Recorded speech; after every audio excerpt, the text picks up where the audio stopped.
Na bino bandeko mbote na diaspora congolaise toye lisusu po topesa bino basango na oyo etali actualité à Congo. Qu'est-ce qui se passe au juste na niveau d'Afrique du Sud na ambassade na biso esika wapi batindaka ndeko John Jakeru comme représentant ya mboka Congo. Merci beaucoup. Merci na ingénieur Eddy, merci à l'équipe technique. Merci na 77 éléments. Tokobeta lisolo ya makambo ezali kolekana nini niveau ya opposition. To benga opposition, ce qui est la susu. Bazui chef na ya opposition et comme azolinga coordonner na opposition politique na opposition armée. Kabila Kanambe. C'est de lui qu'il s'agit. Na bandi na situation ezali kolekana niveau Afrique du Sud parce que c'est depuis le mois de janvier. Ça fait aujourd'hui presque 6 mois. Ambassadeur Ozara il a été remplacé par John Nyakero Kalunga, je crois. Il s'appelle aussi Kalunga, non? Un de quoi il dit. Poste non Kalunga. Ah, na mon ingénieur dit à Ningisi-Moto. Ça va. John Nyakero, ouais, ambassadeur à Congo au niveau de Kenya. Pour le moment, il est en Afrique du Sud. Mais nous avons reçu beaucoup de plaintes à Congolais au Bazakuna. Ba oyo bakenda en bonne et due forme kotika ba document ba dossier na bango. Bafuta bambongo. C'est de quoi depuis le mois de janvier, février. Mais Tilelo, Bazan est passeporté. Alors, je pose la question à Madame la ministre des Affaires étrangères. Qu'est-ce qui se passe au niveau de l'Afrique du Sud? Bazol délivré passeporté pour un nini. Et l'ambassade, malgré que après ça, va trouver numéro de téléphone, babengaka, soit il est karaté, soit bayambaraté. Il y a une situation bizarre qui se passe dans le niveau, il y a la diaspora congolaise en Afrique du Sud. Ceux qui les loba kangi bandeko na sans document et cause à la source un problème pour le Congo. Alors, je ne veux pas que makambo et ya ko la bino et ko la biso pendant que to yebi situation zale koleka kuna. Ces gens sont allés à l'ambassade, ba remplir ba formulaire, ils ont payé l'argent, mais ti lelo passeport ezo bimate. Passeport ezo bimate et personne n'en parle. Mutu akoyamba bango azate, mutu pe akosunga bango azate parce que ils m'ont dit jour ba kendaka ko remplir ba formulaire ba sengaka bango bakanga ba téléphone, personne n'a été autorisé à utiliser son téléphone. Babima bakenda, mais 6 mois après, presque 6 mois après tilelo mutu o ba numéro ba pesa ngo ya kobenga. Comme d'habitude chaque ambassade a pesa ka numéro, ba congolais bakenda kuna bayamba bango te, appel, bayamba appel te, mais souvent numéro ane le karaté. Alors, je pose maintenant la question à Wagner. Qu'est-ce qui se passe au niveau de l'ambassade de RDC en Afrique du Sud? Natiki dossier wana. Bazoz et la suite. Bolu qui la solution. Parce que Bakomi, dans sécurité makas, ils n'ont rien. Ils n'ont rien comme document. Oh, ils ont sécurisé bango dans Boka Bato. Bahamoussous, Bakomi Kobanga même attaque au Bima. C'est très, très déplorable pour na konzina biso ya mboka. Na kei awasko na makambo etali opposition. Na lobaki na bino la fois passée que Martin Fayulu a raison, ils ont avancé pour contre le gouvernement, c'est parce que ils avaient préparé, ou bien ils sont en train de préparer un coup avec Kabila. Les lobes ont une invitation et bimi. Kabila a lancé une invitation pour écouter à niveau du Sénégal. Batindeli opposition non armée. Parmi Bango, la Mukaza Nakati. Ensemble kutu yango ezaka déjà opposition armée parce que Bango Katumbi azana Kanambe kuna na niveau ya M23. Ozui Senko, ozui SCC. Na o Bango bazobenga soki société civile. Ozui Sesanga. Ozui Matata Poni, o Moibi akimaki awake opanda soki wapi. Awa bino bolobaki aza porté disparu. Franklin Chamalabimi abi que no asoila Matata Poni na téléphone ake na exil. Qui l'a chassé? Personne. Tout ça, c'est toujours l'Assemblée nationale. Kamere, na complicé, il y a directeur, il y a DGM. Le kola bazaba to aka coin moko na matata ale. Bo kimisi matata, mutambande bozo monela. To ye baka isika to sukana bino. Baksali ba invitation na bangwana. Na Kabund, yepe azu invitation. Matata, Sesanga, Fayulu, Kabund, Katumbi, Ambongo, nani oyo ba pasteur ya nini ya SCC. Donc baza tellement ébélé. Ba nini oyo représentant ya M23, représentant AFC, ba représentant ba groupe nyonso ezana est o Kabila soutenir ba représentant Thomas Lubanga oh non soki concertation soki consultation ba habité ba ko sanga komboni oh dialogue fa yo ndo luka yangwana ba kende kuna ba solola na dernière minute heure tozo tuna batango ba biono biso toke kuna la muka ko tinda motote c'est ça jusque là ambiguïté totale position exatée oh yo mususu Katumbi ye moko aza déjà représentant ngo kuna Kabunde batnaye balobi biso toza concerné te tokende te c'est maintenant tumisika toyeba nanya kokende te Église catholique akotinda baton pas l'église catholique Senko akotinda batu to akotinda batu te SCC groupe ya ba pasteur wana SCC bakotinda batu parce qu'ils on leur a donné un quota de 10 personnes ba musu choisi 12 personnes on se choisi ceux qui 8 ceux qui 6 ça dépend il y a force au bazan sur terrain tout ça c'est pourquoi bazan a posa ba profiner ba stratégie mususu lokola ebele ba salaki awa ba contact sur les généraux et simbité bien que bazo continuer toujours à travailler ba généraux sur le plan moral bazo salaka ba biloko na ba stratégie ezako se multiplier ayaki na braza bakosi wa ayaki te mais nous savons qu'ayaki kokulongwa longwa azo tambola ba pays wana. Alors j'interpelle maintenant la ministre Affaires extérieures étrangères madame Wagner. Tous ces pays qui reçoivent Kabila oh bazo yambaye avec honneur. Pour moi je suggère que bambo kwana boyambi Kabila que leur ambassadeur soit chassé du Congo. Je m'excuse. J'y arrive maintenant. Que cet ambassadeur a pays wana a chassé du Congo. Parce qu'il ne représente pas les intérêts de la Mboka Nabango, mais il représente une menace pour le Congo.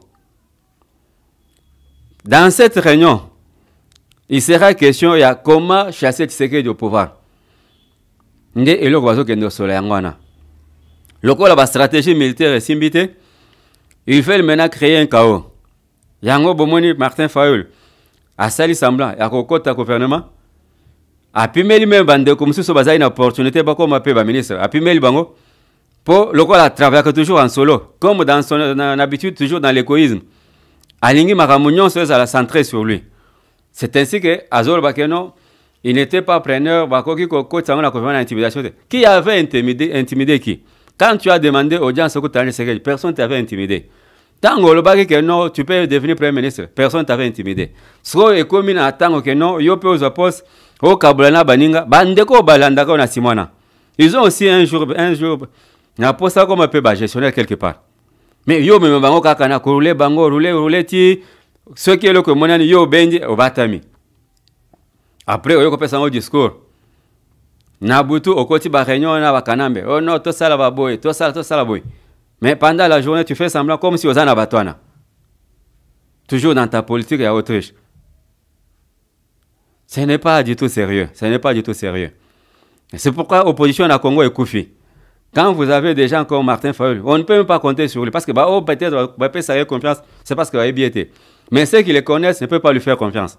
Parce que Bayebi a sa constante. Donc quelqu'un qui change à tout moment. Alandara Moupepe.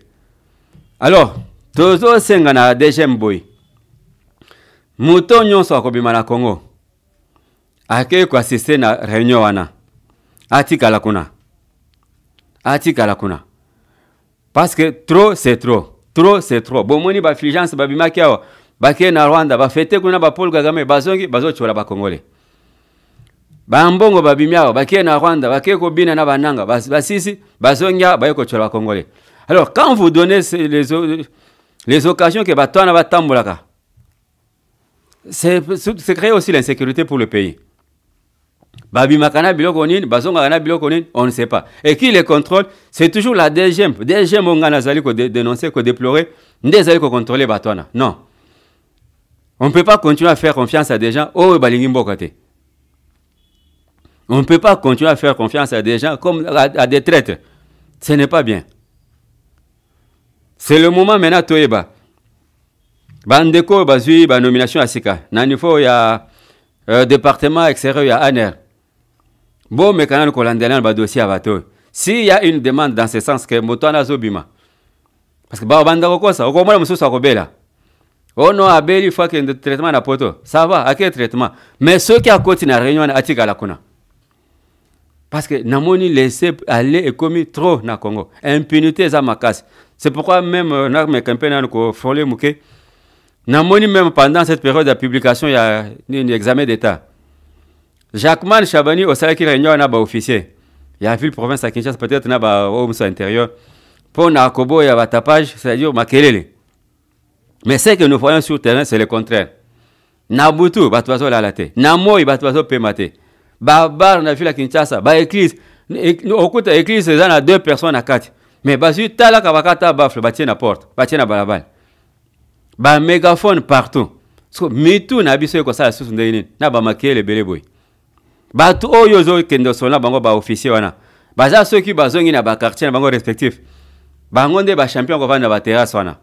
okuta un officier avant la terrasse en tenue azomele boy langa boy nasuka aibisi mukolo terrasse yonde ko futela nga masangwana siko mutana soki abeti nini musique ko kasi commandant na okanga yete puisque ça melaki déjà masanga bon mi pesa quand même honneur il y a des gens qui ne méritent donc na habité au commis par exemple ndenge to koma obenga lelo ba commissaire ba 2 barres jaunes 3 barres jaunes ni mutu ankoi mais tu es déjà officier olingi susuni bino bolingi ba bioko mike ba honneur moko mike zangatina non au contraire si tu t'imposes même bato na bakobanga yo essaye un peu de ya kozwa quand même au sérieux même ba bioko zo mona ba braquage ça se fait où et se prépare kana ba terrasse makele musique beta makasi bango baye bafandi bazo sala préparation na bango lelo omoni petit wana tomoni mbongo ekota kuna ça va to kotela ye yango bomoni bazo yiba bat donc impunité totale dans la ville province de Kinshasa et à travers le Congo donc moto na moto akola makana tongo asali eloko ndenga lingi rond-point victoire abandonné na maboko ba shege na gombe kuna tomoni susukulu na ba shege zongi ti na boulevard.